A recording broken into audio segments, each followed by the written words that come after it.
Hey, what's up guys? Welcome back to my channel. Today I have a special video for you guys. 10 healthy habits to incorporate during pregnancy to help you have a happy and healthy pregnancy. So I hope you enjoy it.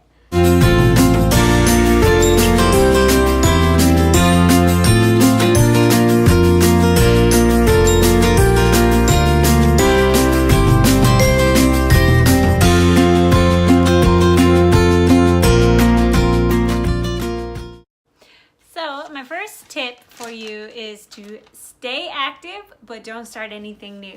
So what that means is if you're doing weightlifting and cardio, continue doing that, but if you haven't been doing CrossFit or something else before pregnancy, don't start it during pregnancy.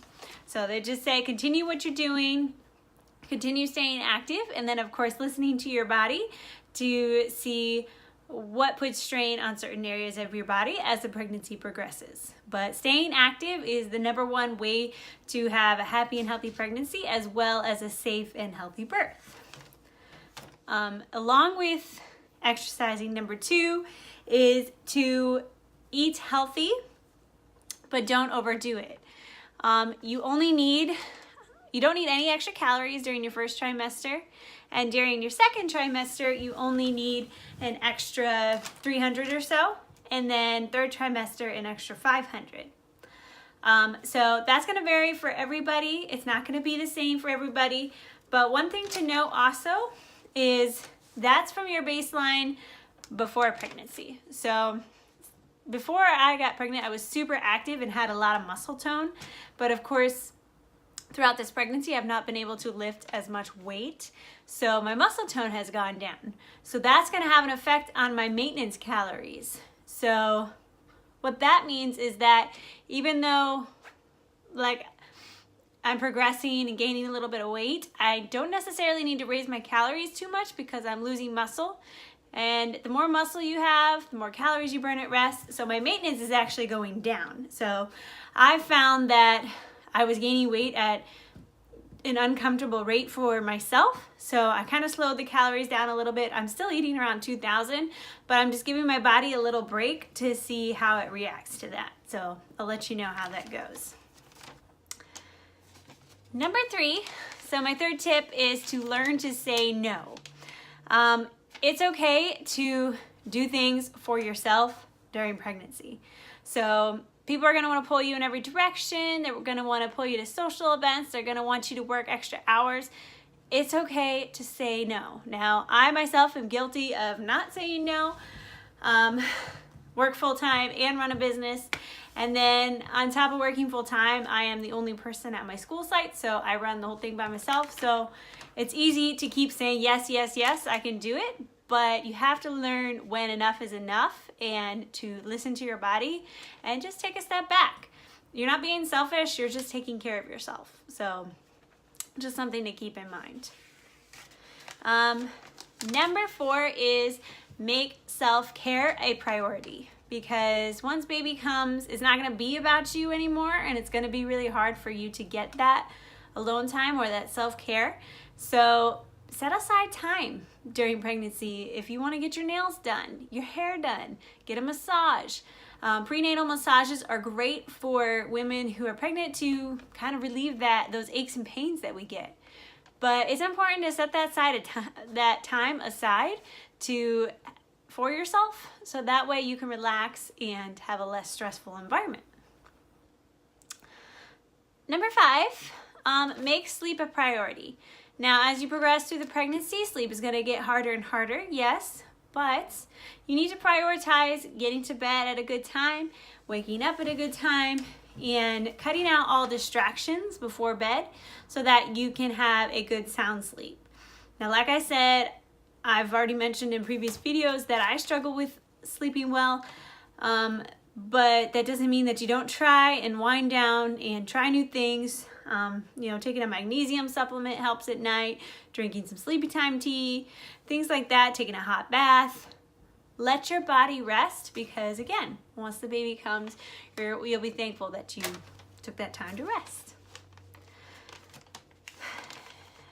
#6, my sixth tip for you guys is start imagining or envisioning your life with the baby. So your whole world's about to turn upside down. If this is your first kid, like for me, it's gonna go from the two of us to the three of us. So it's good to kind of start thinking about that and envisioning your life, what it's gonna be like, so that it's not so much of a shock when the time comes. Because it's already going to be a challenge, but it's good to, you know, think about that ahead of time. Get yourself ready.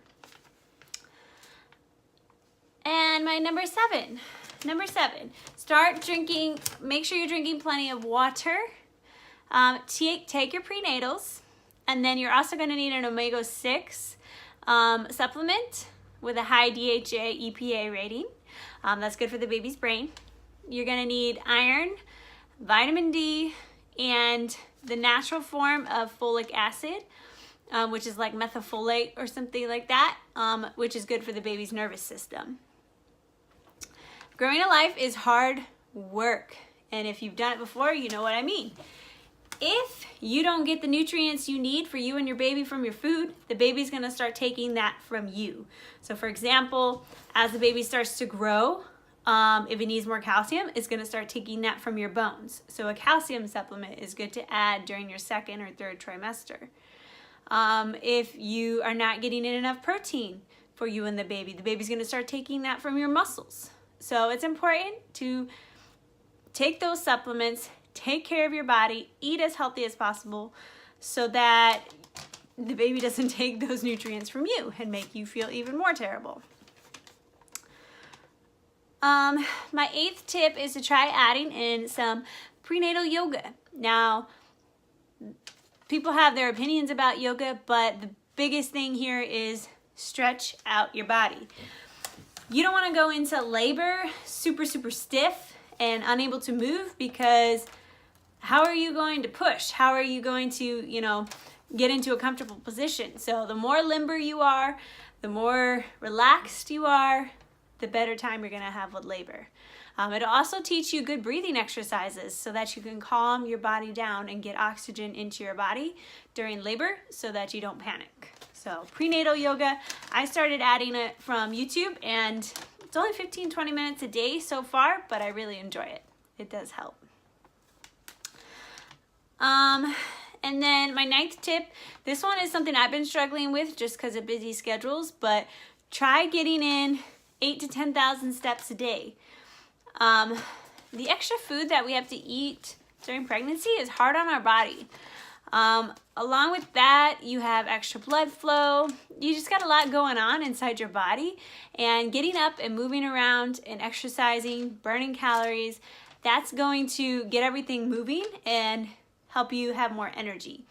I notice the times that I'm most exhausted are the times that I sit at my desk all day and don't move. I absolutely hate that. It grinds my gears because my brain will literally start to feel like it's fogging over, and I'll just feel so tired. And the only way to break that is to work out, but then it's really hard to work out because you're so tired. So it's kind of an endless cycle. Try getting up as much as you can, walking around, those type of things, because it's really good for you and your body will thank you later.